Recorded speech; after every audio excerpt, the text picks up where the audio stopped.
பாசிப்பருப்பு கோதுமை மாவுலாம் வச்சு சூப்பரான சுவையில் திருவையாறு ஸ்பெஷல் அசோகா அல்வா எப்படி செய்கிறதுன்றதை இந்த வீடியோவில் பார்க்கலாம் வாங்க. காமாட்சி சமையல் சேனலை சப்ஸ்கிரைப் பண்ணாதவங்க சப்ஸ்கிரைப் பண்ணிக்கோங்க. கூடவே அந்த பெல் ஐக்கானையும் ப்ரெஸ் பண்ணி வச்சுக்கோங்க. இப்போ இந்த அசோகா அல்வா பண்ணுறதுக்கு தேவையான பொருட்கள் என்னென்னு பார்க்கலாம். 1/2 கப் பாசிப்பருப்பு, 1 கப் சர்க்கரை, 2 டேபிள் ஸ்பூன் கோதுமை மாவு, 10 காஞ்ச திராட்சை எடுத்துக்கோங்க, 5 முந்திரியை சின்ன சின்னதாக கட் பண்ணி எடுத்துக்கோங்க, 2 ஏலக்காய், பாசிப்பருப்பு 1/2 கப் எடுத்துருந்தோம், 1/2 கப் நெய் எடுத்துக்கோங்க.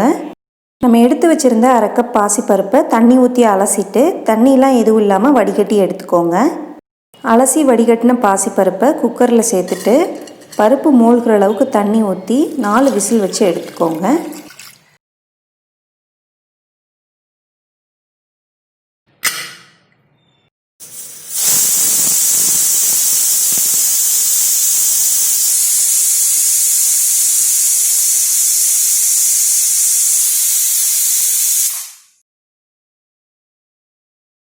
குக்கரில் இருக்கிற ப்ரெஷர்லாம் போனதும் ஓப்பன் பண்ணிவிட்டு பருப்பை எடுத்து நம்ம மிக்ஸி ஜாரில் சேர்த்துட்டு நல்லா ஃபைனாக அரைச்சி எடுக்க போகிறோம்.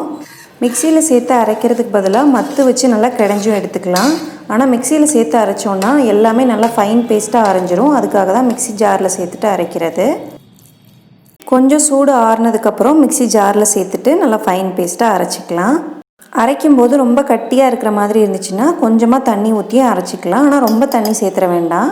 பாசிப்பருப்பை அரைச்சி எடுத்தாச்சு. அடுத்ததாக நம்ம அல்வா செய்ய ஆரம்பிச்சிடலாம். வாணலியில் 2 டேபிள் ஸ்பூன் நெய் சேர்த்துட்டு நெய் உருகுனதும் நம்ம உடச்சி வச்சுருந்த முந்திரி பருப்பை சேர்த்துட்டு நல்லா பொன்னிறமாக செவந்து வர வரைக்கும் வறுத்துக்கோங்க. முந்திரி நல்லா செவந்ததும் எடுத்து வச்சுருந்த காஞ்ச திராட்சை சேர்த்துட்டு நல்லா குண்டு குண்டாக உப்பி வர வரைக்கும் வறுத்துக்கோங்க. முந்திரி திராட்சை வறுபட்டதும் தனியாக ஒரு பிளேட்டில் எடுத்து வச்சுக்கோங்க. இது நம்ம அல்வா ரெடியான பிறகு கடைசியாக தான் சேர்க்க போகிறோம்.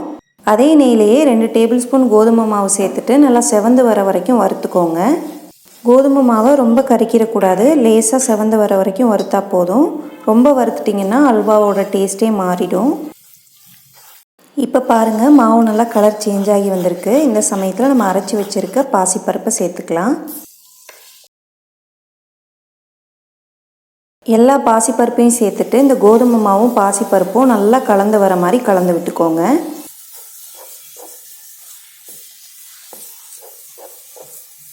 இது ரெண்டும் நல்லா கலந்ததுக்கப்புறம் 1 கப் சர்க்கரை சேர்த்துட்டு கலந்து விட்டுக்கோங்க. சர்க்கரை சேர்த்த கொஞ்ச நேரத்துலேயே சர்க்கரையெல்லாம் கரைஞ்சி தண்ணியாக ஆரம்பிக்கும். அப்புறம் ஒரு 2-3 நிமிஷத்துலேயே நல்லா திக்காயிடும். கெட்டிப்படாமல் இருக்கிறதுக்காக கைவிடாமல் கலந்து விட்டுட்டே இருங்க. இப்போ நல்லா திக்காக ஆரம்பிச்சிருக்கு. இனிமேல் நம்ம எடுத்து வச்சுருந்த 1/4 கப் நெய்யை கொஞ்சம் கொஞ்சமாக சேர்த்து கலந்து விட்டுட்டே இருக்கணும்.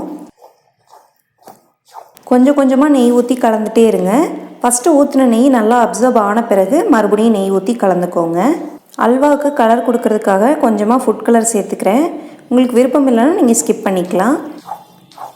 இனிமேல் எந்த வேலையுமே கிடையாது. நம்ம எடுத்து வச்சுருந்த நெய்யை கொஞ்சம் கொஞ்சமாக சேர்த்து கிளறி விட்டுட்டே இருக்க வேண்டியது தான். தஞ்சாவூர் சைட்லலாம் இந்த அல்வா இல்லாத கல்யாண வீடுகளையே பார்க்க முடியாது. அந்தளவுக்கு இந்த அல்வா அங்கே ஃபேமஸ். கலர் ரொம்ப கம்மியாக இருக்கிறதுனால மறுபடியும் கொஞ்சம் கலர் சேர்த்துக்கிட்டேன்.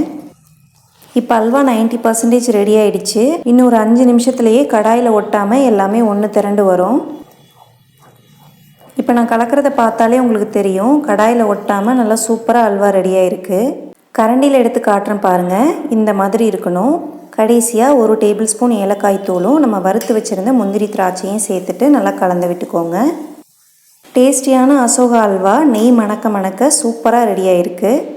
எப்போதும் ஒரே மாதிரி ஸ்வீட் செய்யாமல் டிஃப்ரெண்ட்டாக இந்த அசோகா அல்வாவை உங்கள் வீட்டில் செஞ்சு பாருங்கள். இந்த வீடியோ பிடிச்சிருந்தால் லைக் பண்ணுங்கள், உங்கள் ஃப்ரெண்ட்ஸ் அண்ட் ஃபேமிலிக்கு ஷேர் பண்ணுங்கள். மறக்காமல் காமாட்சி சமையல் சேனலை சப்ஸ்கிரைப் பண்ணிக்கோங்க. கூடவே அந்த பெல் ஐக்கானையும் ப்ரெஸ் பண்ணி வச்சுக்கோங்க. அப்போ தான் எல்லா வீடியோஸும் உங்களுக்கு உடனுக்குடனே நோட்டிஃபிகேஷனாக வரும்.